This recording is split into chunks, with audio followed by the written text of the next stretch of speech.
Hello, good morning guys.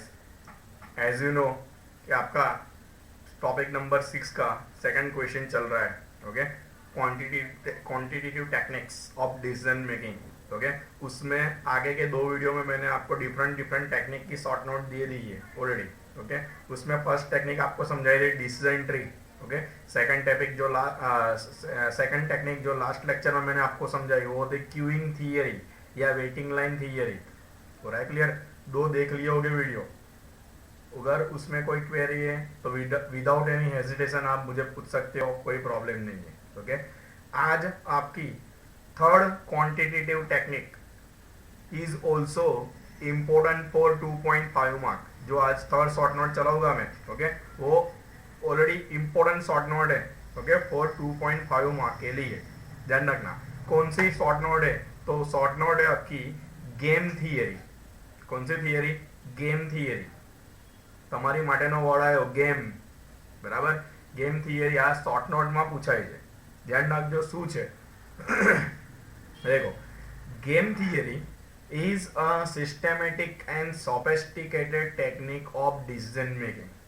Systematic और sophisticated decision making की एक टेक्निक है। ओके, नाम भले गेम છે બરાબર, પણ એક ડિસિઝન મેકિંગ ની સિસ્ટેમેટિક અને સોફિસ્ટિકેટેડ એક શું છે? ટેકનિક જ છે, ધ્યાન રાખના। It is used to take decision when two or more intelligent and rational opponents are working in competitive situation। ध्यान रखना कि ये टेक्निक कब यूज होगी और कहाँ पे यूज होगी।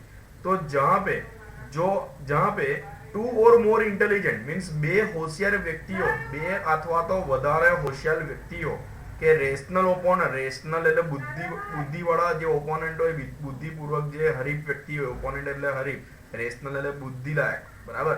બુદ્ધિદાયક જે હરીફ વ્યક્તિ હોય જ્યારે कॉम्पिटिटिव सिचुएशन में काम करता हो ने ત્યારે।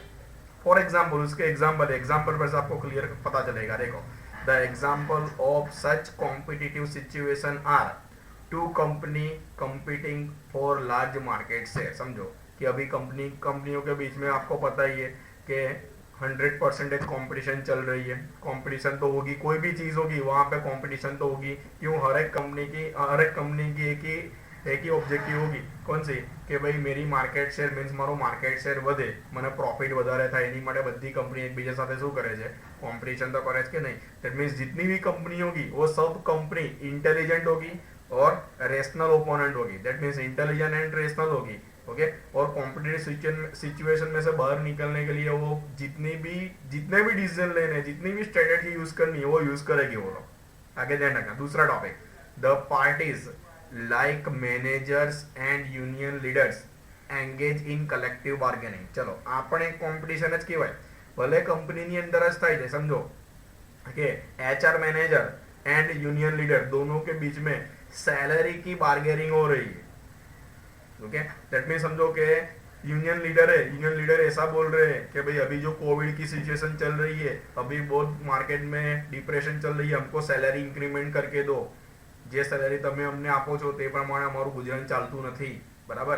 હવે પેલો મેનેજર કે ભાઈ અત્યારે ડિપ્રેશન છે, તમે જ કહો છો, બરાબર? તો કંપની અત્યારે લોસમાં છે, કંપનીની પ્રોડક્ટ બરાબર ચાલતી નથી, એટલે અમે તમને સેલેરી વધારીને નહીં આપીએ, બરાબર? दैट मीन्स ये दोनों के बीच में, दो पार्टी के बीच में कलेक्टिव बार्गेनिंग हो रही है। तो एक दोनों की दोनों पार्टी है तो वो इंटेलिजेंट एंड रेशनली है, બંને એકબીજાને છેતરી શકતી નથી, બરાબર? તો આ પણ એક શું થઈ?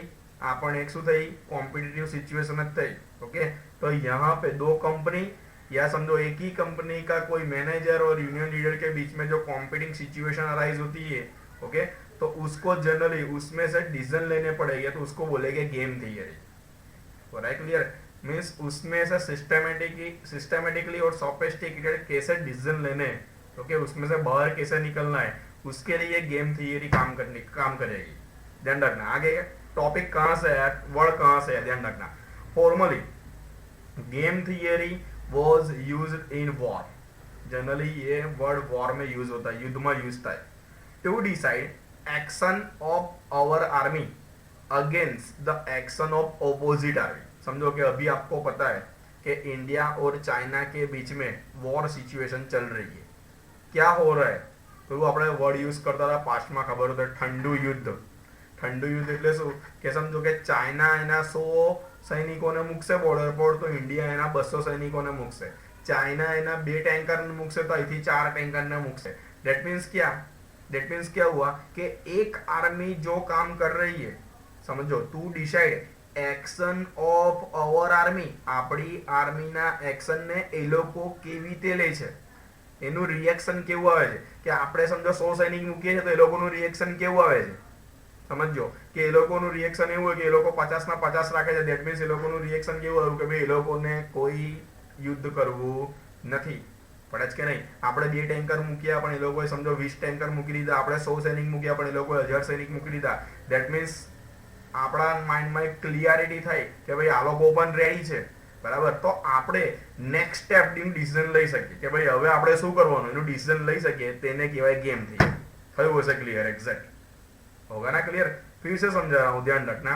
Formally game theory was use in war to decide the action of our army against the action of opposite army.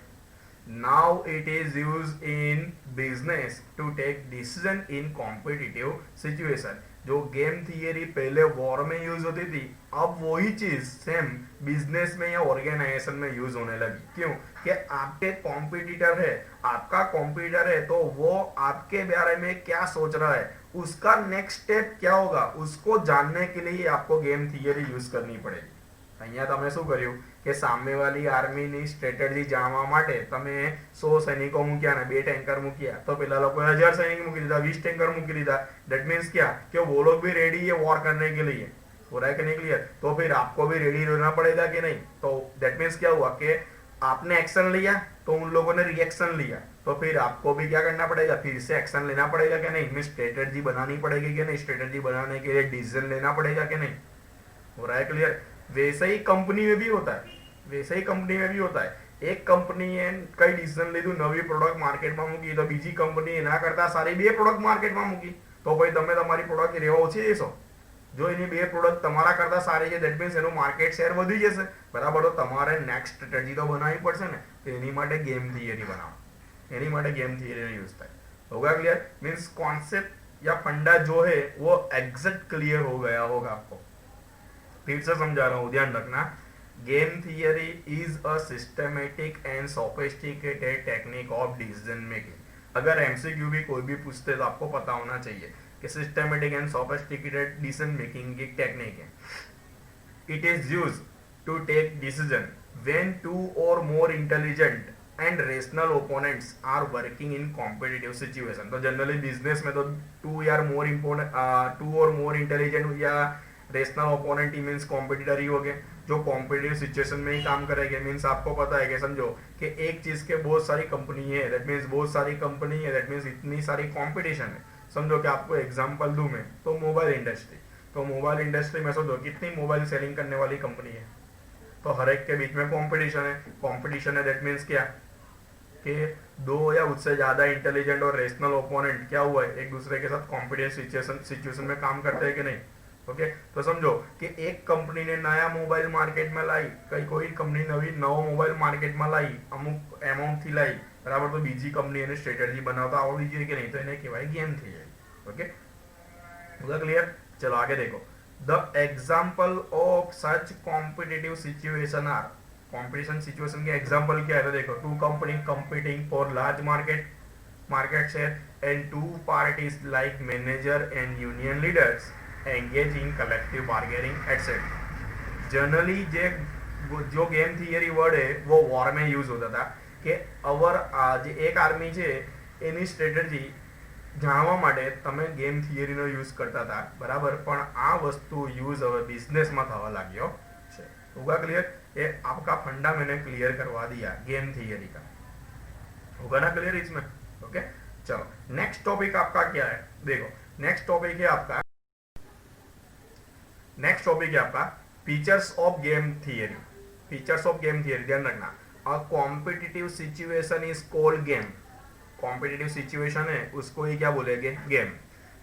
If it has following features. Okay. ये फीचर्स 5 फीचर्स है, वो आपको दिखेंगे तो उसको क्या बोलेंगे, गेम. ओके. ध्यान रखना. कौन से 5 फीचर्स दिए, ध्यान रखना. There is a conflict of interest between two or more party known as player. दो पार्टी है उनके बीच में कॉन्फ्लिक्टिंग ऑफ इंटरेस्ट होना चाहिए, मीन्स એકબીજાની ઓપોઝિટમાં હોવા જોઈએ। કોમ્પિટિટર હોય તે ઓલવેઝ એકબીજાની ઓપોઝિટમાં જોઈએ। ઓકે, તો બે કંપની છે કોમ્પિટિટર, બરાબર, અથવા તો 10 કંપની છે કોમ્પિટિટર। આપણે અહીંયા एग्जांपल લઈશું મોબાઈલ इंडस्ट्री। मोबाइल इंडस्ट्री का आपको एग्जांपल ध्यान में रखना है। समझो कि मोबाइल इंडस्ट्री पूरे इंडिया में 10 कंपनी के बीच में कंपटीशन है, दैट मीन्स 10 प्लेयर हुए। कितने प्लेयर हुए? Totally 10 player. ध्यान रखना। Second topic, the strategies adopted by player affect the outcome of the game.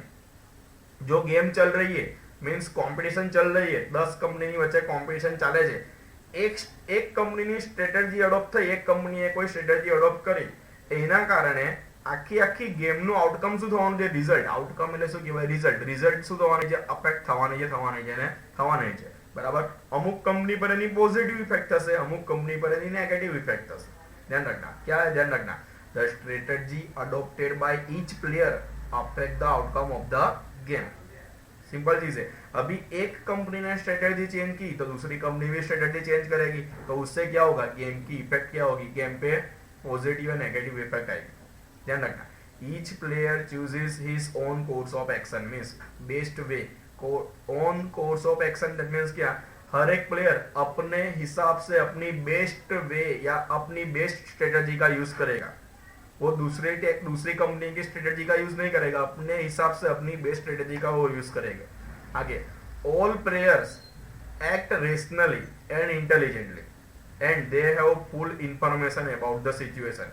जितनी भी कॉम्पिटिटर प्लेयर्स दैट मींस आपको पता है कि कॉम्पिटिटर जितने भी प्लेयर है वो रेशनली और इंटेलिजेंटली बिहेव करते हैं, बराबर। मारामारी नहीं करवानी, बुद्धिपूर्वक नो बिहेवियर करवाना है, इंटेलिजेंट बिहेवियर करवाना है। ओके, और मार्केट की सिचुएशन क्या है? उन लोगों को 100% सिचुएशन की प्योरली इंफॉर्मेशन होगी। दैट मीन्स समझो कि एक कंपनी है, समझो वीवो कंपनी है, मार्केट में नवो मोबाइल मूक्यो, दैट मीन्स वीवो कंपनीए કયું ફીચર્સ માર્કેટમાં નવું મૂક્યું, કેટલાનું મૂક્યું તે તો બધાને જ ખબર હોય ને। સિમ્પલ વસ્તુ છે, માર્કેટમાં મૂક્યું છે ઓપનલી, दैट मीन्स તમારો કોમ્પિટિટર પર એને પરચેસ કરવાનો છે। हो रहा है क्या? नहीं क्लियर? दैट मीन्स आपको रेशनली और इंटेलिजेंटली एक्ट करनी पड़ेगी। Fifth one is for each player the outcome may be represent a gain, a loss और अ ड्रॉ। ध्यान रखना। जितने भी प्लेयर है तो प्लेयर्स है मीन्स कॉम्पिटिटर है, तो उनका रिजल्ट क्या आएगा? आउटकम क्या आएगा? कि उसमें से बहुत सारी कंपनी है, समझो 10 कंपनी है, 10 कंपनी માંથી કોઈને ગેઇન થશે, મીન્સ કોઈને પ્રોફિટ થશે, કોઈને લોસ થશે, અને અમુક બ્રેક ઇવન પર હશે। Break even trade means draw situation, means નહીં પ્રોફિટ નહીં loss. But the gain of one player is the cost of other player. ध्यान रखना। गेम थियरी में क्या होगा? Gain of one player means एक कंपनी का प्रॉफिट तो दूसरी कंपनी का क्या है? लॉस है। क्यों? कि दूसरी कंपनी की वो चीज छोड़ के आएगा अब आप उसका कस्टमर। समझो कि वीवो ना मोबाइल વધારે વેચાવા લાગ્યા, ધેટ મીન્સ શું થયું? કે નોકિયાનું માર્કેટ શેર શું થયું છે? ઓછું થયું છે। ધેટ મીન્સ નોકિયાનો લોસ ગયો તો વીવોનો प्रॉफिट થયો। ધેટ मीन्स क्या हुआ?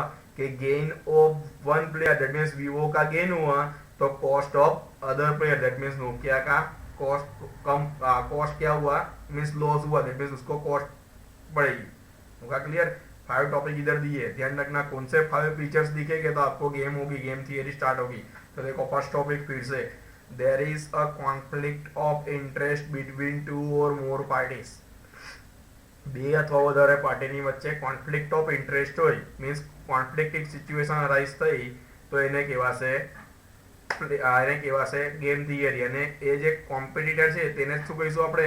બે અથવા વધારે પાર્ટી છે એને કહીશું પ્લેયર। ओके, यहाँ पे आपको मैंने बोला कि मोबाइल इंडस्ट्री का एग्जांपल याद रखना। Okay, the strategy adopted by each player affect the outcome of the game.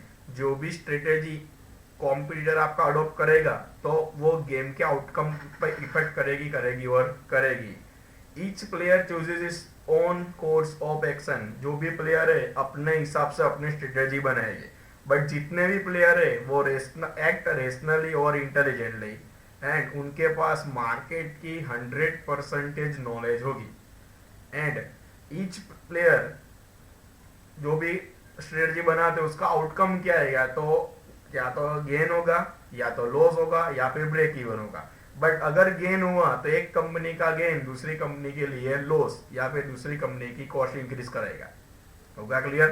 Okay, तो आ फीचर्स था, ये क्या होगा? फीचर्स। ओके, चलो आगे ध्यान रखना। यूजफुल कहां पे टेक्निक, ध्यान रखो। Game theory is useful to predict that what will be the reaction, sorry, what will be the action or reaction or response of our competitor against our action. For example, price rise, introduction of new product etc. समझो कि आपने mobile સમજો કે mobile ઇન્ડસ્ટ્રીનું example લઈએ આપણે, સમજો કે તમારા જે મોબાઈલનો પ્રાઇસ રાઇઝ કર્યો, ઓકે, તો કોમ્પિટિટરનું શું રિએક્શન છે? કોમ્પિટિટર એનો પ્રાઇસ રાइज करे છે કે ઓછો કરે છે? दैट मीन्स आपके एक्शन की आपके कॉम्पिटिटर का क्या रिएक्शन आता है, उसको ध्यान रखने के लिए, उसको प्रिडिक्ट करने के लिए गेम थियरी यूज होगी। या फिर second example, introduction of new product, आपने मार्केट में कोई न्यू प्रोडक्ट रखी, ओके, तो कॉम्पिटिटर है उसका रिएक्शन क्या आता है? ओके, उसका रिएक्शन जो आएगा, okay, to develop effective strategy as a defensive measure, उसने जो रिएक्शन लिया तो उसके लिए इफेक्टिव स्ट्रेटेजी बनाने के लिए आपको डिसीजन लेना होगा, तो वो डिसीजन लेने के लिए गेम थियरी यूजफुल रहेगी।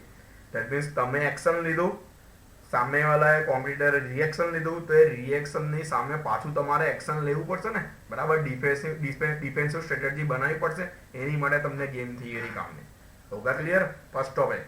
સેકન્ડ ટોપિક है the basic objective of game theory is to decide the best course of action against the expected counter action of competitor। ધ્યાન રાખના, સિમ્પલ વસ્તુ છે કે તમે એક્શન લીધું તો તમારા કોમ્પિટિટર કાઉન્ટર એક્શન તો લેવાના જ છે, મીન્સ રિએક્શન તો આપવાના જ છે, ઓકે? તો રિએક્શન આવે તો એની સામે ફરીથી એક્શન લેવા માટે તમને ગેમ થિયરી યુઝફુલ, ઉપરનો જે પોઈન્ટ છે તે જ છે, ખાલી થોડો ટ્વિસ્ટ કરીને આપ્યો છે, સમજો। The basic objective of game theory is to decide the best course of action, means best way against the expected counter action of competitor। Means आपने एक्शन लिया, आपने समझो कि प्राइस को कम किया, तो कॉम्पिटिटर भी कुछ ना कुछ करेगा, प्राइस इंक्रीज करेगा या प्राइस को एज इट इज रखेगा या फिर वो भी प्राइस कम करेगा। तो फिर उसने रिएक्शन लिया, आपने एक्शन लिया, उसने रिएक्शन लिया, तो उसका रिएक्शन का आंसर देने के लिए आपको फिर रिएक्शन लेना पड़ेगा कि नहीं? तो वो एक्सपेक्टेड काउंटर एक्शन हुई ने, तो उसके लिए स्ट्रेटेजी बनाने के लिए गेम थियरी यूजफुल होगी। And last one is it is useful in competitive situation like election, advertising, marketing strategy etcetera. कहाँ पे यूज होती है? तो इलेक्शन में भी यूज होगी, एडवर्टाइजिंग स्ट्रेटेजी में भी यूज होगी और मार्केटिंग स्ट्रेटेजी के लिए भी यूज होगी। होगा ना क्लियर? होगा क्लियर? ओके, तो ये आपकी शॉर्ट नोट है, कौन सी? Game theory. कौन सी शॉर्ट नोट थी आपकी? Game theory. अभी यहाँ पे फाइनली गाइज आपका पीओएम का unit number 1 is over, means POM નો યુનિટ નંબર 1 અહીંયા તમારું ઓવર થયું। 6 ટોપિક હતા, 6 ટોપિકની અંદર જેટલા પણ ઇમ્પોર્ટન્ટ ક્વેશ્ચન છે, જેટલા પણ એક્ઝામ રિલેટેડ ક્વેશ્ચન છે, તે બધાએ બધા ક્વેશ્ચન મેં તમને ડિટેલમાં વિડિયો થ્રુ ઓનલાઈન બનાવ્યા છે। हो रहा है क्लियर? होपफुली 21 से क्लास स्टार्ट होगा तो आपके पास नोटबुक रेडी होनी चाहिए उसकी। जो लेट होगा उसको प्रॉब्लम होगा ही 100%। मीन्स यहाँ पे आपका यूनिट नंबर 1 पीओएम का लॉन्ग टाइम के बाद बहुत लॉन्गेस्ट यूनिट था, वो यहाँ पे आपका खत्म हुआ है विथ पॉजिटिव नोट।